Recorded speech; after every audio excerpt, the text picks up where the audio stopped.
Hey, 6 years ago in 2014, I made a video called 10 Things Guys Wish Girls Knew, and it went on to become, by a pretty large margin, my most viral video ever. It has been 6 years of on again, off again, making advice videos, and in that time, my life has changed drastically. It started my full-time job becoming this. I, for a few years, was on a social media tour.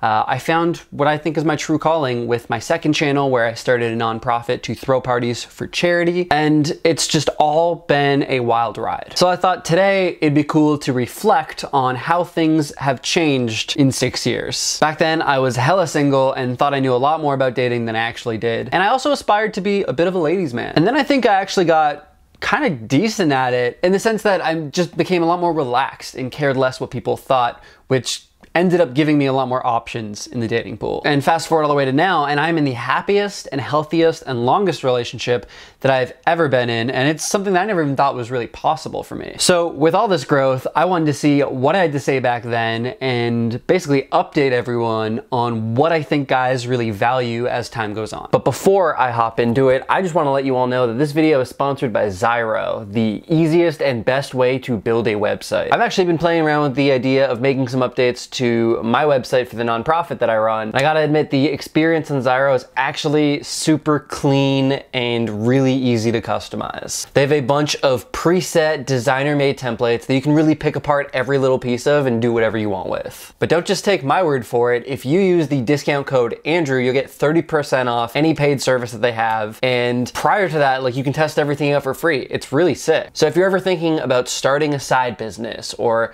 you know, making a website just as a little portfolio for some of your work, no better time than now. I'll go ahead and put a link in the description with my promo code.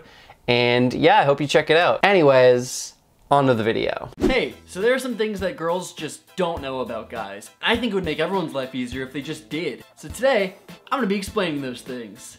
Enjoy. Number one is we don't care about thigh gaps. When I first heard the term, I didn't even know what it was. Could you imagine a guy saying something like, ugh, I really like this girl, but she doesn't have a thigh gap? No, it just doesn't happen. Don't worry about it. Yeah, no, we still definitely don't care about thigh gaps, but I've come to realize I'm pretty sure that's just a thing girls put on themselves. Like, maybe other girls will look at that and notice that. Guys have never noticed, nor I think cared. And hey, if you want a thigh gap, I think as long as you're going about it in a healthy way, there's nothing wrong with that. Just know that guys will most definitely find you equally attractive with or without. Number two is we're gonna watch porn. Look, we don't see porn as cheating. It's just porn. It's been with us since we hit puberty, and it's gonna be with us till we die. It has nothing to do with not being satisfied. It's just porn. It's funny that I said this because this is the point that I've actually really taken a huge 180 on. First of all, yes, I mean, I think if not all, most guys have at least seen porn, if not, are pretty addicted to it. I would actually go so far as to say, I think it is a huge problem that men face and don't talk about enough. Like, I know for me personally, for a large portion of like growing up, I was pretty addicted to porn, and it just killed my motivation and killed my desire to actually go out and meet women, weirdly enough. It got to a point where I felt really terrible about myself, and I decided to quit indefinitely, and I cannot tell you how much that changed my life. I felt in a few weeks like I had been given superpowers, and suddenly I was more engaged in conversations, and I was just so much more confident. And I credit a lot of this to being the turning point as to why I went from being kind of awkward to pretty good at going on dates. I think what's damaging is when you're watching a lot of porn, you're really sexualizing like the women in it to a super unrealistic, unhealthy standard. You're watching super unrealistic depictions of what sex is like because there is just no intimacy, and it's like hyper stimuli on your brain that no amount of actual sex really can compare to. So just as a little side note, I know most of my audience is women, but if you are a guy watching this and any of this is resonating with you, I recommend you check out NoFap and see what other people have gone through, because I think it's something that a lot of guys need to talk about more. Number three, eating is hot. I know a lot of girls that just don't eat. Like, all day they've had a salad or a piece of bread. Look, that is just not healthy. You should be having 3 meals a day, even if they're small. Have some protein, some carbs, some vegetables. Just eat the things that you need to fuel your body to stay alive. We would so much rather date a girl who gets like a burger and fries at a meal instead of like half a salad and can barely finish that. So I think what I was trying to do with this point is help girls who feel bad about themselves for having an appetite to not feel bad. And I don't know if I handled it in the best possible way, because I think the truth is, I don't think anyone cares what you eat. Like if you're on a date, no guy is gonna be like, oh, you're gonna get a burger and not a salad?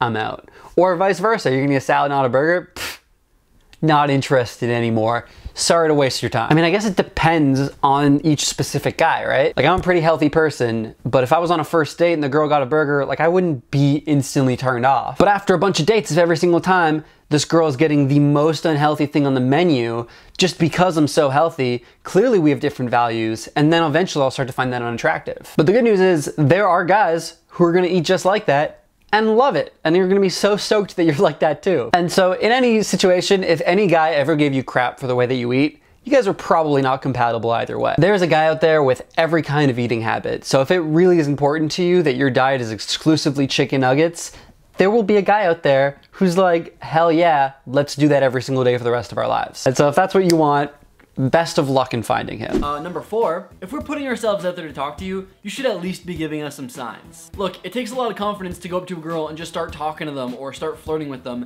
and for a girl to not really know how to respond is just not meeting us halfway. If we start talking to you and you're into it, show us. Smile, be touchy. I actually think that most girls will flirt back in a noticeable way if they are interested. Maybe that's just because my personal approach to like always talking to girls would be very laid back. Like I was never the kind of aggressive guy to be like, hey baby, I'm gonna take you out, give me your number, I'm gonna take you here, I'm gonna meet your mom, she's gonna love me. Like I would never push a conversation if the girl wasn't immediately reciprocating. Because personally, I think there's nothing more attractive than someone who seems attracted to me. Anyway, if you are genuinely not interested in a guy and he is being pushy, you should make your intentions clear. There are a lot of guys that don't pick up on subtle hints that you're not interested, and well, he should definitely take a lot of blame there. People need to know when the hell to back off. Number 5 is that if you don't get along with our friends, we know this relationship's not gonna last. Relationships come and go, but friends stay with you forever. I have one friend who I've hung out with since I was 4, and we're still close. Any girl can do the bare minimum and just be nice to her friends, but if she leaves and my friends are like, yo dude, that girl was awesome, when are you bringing her out next? We're gonna have to marry you. So,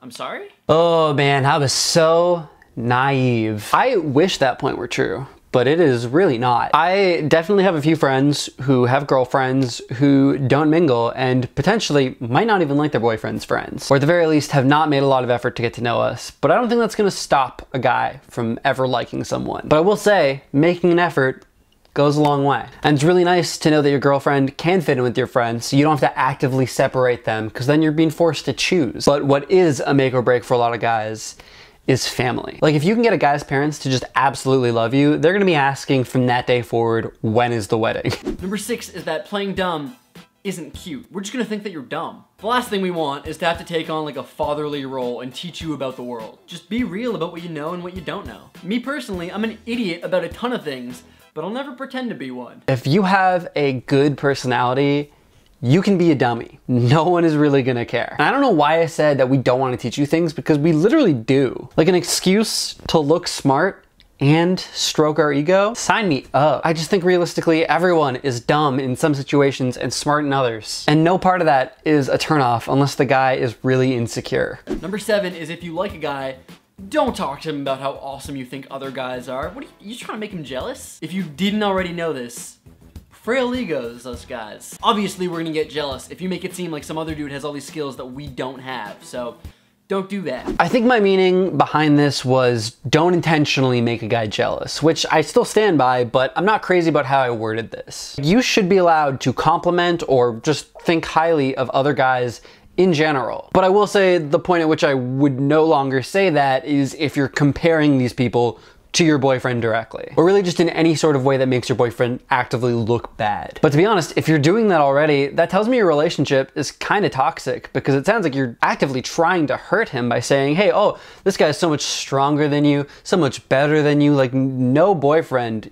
is ever gonna want to hear that. So be a considerate human being, have a little bit of decency, and there should be no problems here. Number 8, cooking is really hot. And look, I don't mean this in a, haha, girls should always cook for me kind of way. I know how to cook, and I will cook for you, but if you were completely useless in the kitchen, it's gonna get annoying. We live in an era where a lot of people are living with their parents or have a meal plan at university up until like their mid-20s. And a lot of these people don't know how to cook. These are life skills. Everyone should know them. Funny enough, from 2014 all the way till now, I have found that with almost every girl I've gone out with, I have been the better cook of the two of us. Not even to say that I am an expert chef. Like, I'm definitely not. I just enjoy cooking. But while I thought dating someone who was gonna be better than me at cooking would be hella attractive, which I guess to some extent I still think would be attractive, I don't think being unable to cook is such a big turnoff. Unless, however, the reason is because you expect every meal to be served to you starting from your parents, and you expect that of me because I'm never gonna be in a relationship like that. But point being, it's fine if you don't know how to cook. The bigger point at large is really having any practical skill that has, you know, semi-daily use is really attractive. Like if you like baking and you wanna make fresh bread every once in a while, or birthday cakes for birthdays, that's sick. Like maybe you're just way cleaner than he is, so you help him, show him how to organize his room. Also sick. People just want to be in relationships with other people who help them better themselves. So if you can do that, you're adding value. He's gonna love that. Even if the two of you both suck at something like cooking, if you motivate each other to try new recipes or eat a little healthier, like that is infinitely better than if you were a great cook and we're not consistently showing that off. Number 9, don't play too hard to get. Look, playing hard to get can for sure work. You just gotta tease the other person and make them want to get your attention. However, there's a point at which you're just being mean, or you just seem completely uninterested. If you seem uninterested and we haven't really invested any time in you yet, we're just gonna give up, so don't do that. Playing a little bit hard to get, or rather, I would just call it not being too eager too early in a relationship, I think we should all just accept is a part of dating. If someone was too interested, too eager in me really early on and showed it, it would definitely freak me out. That being said, as a more mature adult now, I think there comes a point at which you're really just being a little childish and not communicating that you like someone. To properly let someone in or know that you have feelings for them is probably the biggest issue in a lot of relationships. And it's also the exact reason I feel really lucky for the one that I'm in now, because we can really communicate about anything. And yeah, that means every once in a while we're gonna have fights, but it's always me and her versus the problem, not me versus her. And with every argument, we talk until we both feel better, which always eventually happens. And shutting down a conversation just because you don't want to talk about it, in my experience at least, always leads to just bottling stuff up. And once you start doing that, you might not know where to stop, which leads me nicely to the last point of this video. Number 10 is ending an argument with the word fine. It's just gonna make everything worse. Arguing, for whatever reason, should always be resolved ASAP. Look, nobody wants to be bitter about it, but I know a lot of girls that'll end the conversation with, fine. You know what? No, it's okay. I feel better. You clearly don't. Sometimes it's best to just get some space, you know, cool off, and then talk about it in a bit. Like I just said, the biggest, most important takeaway I've learned is the power of communication. And to master that, you need to accept that no issue is not a big deal. And if something is bothering your partner, you need to address it seriously and help find a solution instead of trying to minimize it or make it feel like it's just their problem. And here's a cold hard fact, that might mean making changes to your daily life. For example, one time I accidentally double booked on my girlfriend. So I had plans with her, but I also had plans with a friend. If I'm being honest, wasn't the first time it happened, and it was the start of a real problem because she felt like I wasn't appreciating her time, right? She was keeping her day clear and I wasn't doing the same. And so to make sure that I wasn't ever gonna do that again, we decided I should start using a calendar, which like most people use calendars. It's good to just organize your life. So now I use a calendar and it has been a permanent solution. And she has made just as many little changes to better accommodate me. So that's what a relationship is. Every change we make just shows how much we both care. So yeah, communication is key.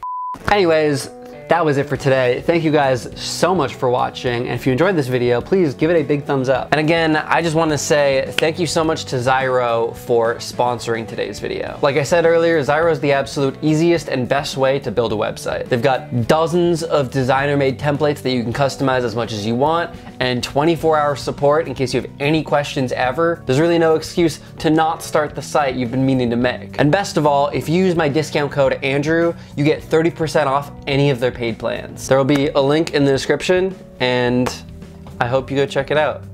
thanks again, Zyro. And let me know what you actually thought of this video format, because obviously I've been doing this for a long time and I have a ton of other very popular videos that were from many years ago. And so if you guys would like, I could react to and we could see how much else has changed. If that sounds interesting to you, let me know down below. Last video I asked if you ever were staring at some guy you liked and what was stopping you from making that first move. So on screen right now are my favorite comments from that video. And remember, if you want your comment featured on my next video, just leave one down below, and if I like it, maybe it'll be featured. I want to give a huge Instagram shout out to Katten and Tamana, who both commented on my last Instagram pic, which was me and my girlfriend in quarantine masks, just to stay safe, which I really appreciate. So thank you, and I hope all of you are out there staying safe. So go follow those two, and if you want a little Instagram shout out of your own, make sure you follow me on Instagram. My Instagram's just Andrew Quo. If you leave comments, sometimes I respond, and yeah, I'll be featuring people on here who engage with my stuff. Finally, I just want to say subscribe to me for more videos. I got a party video up here and more advice right here. Thank you so much for your time and stay safe. I'll see you soon. Peace.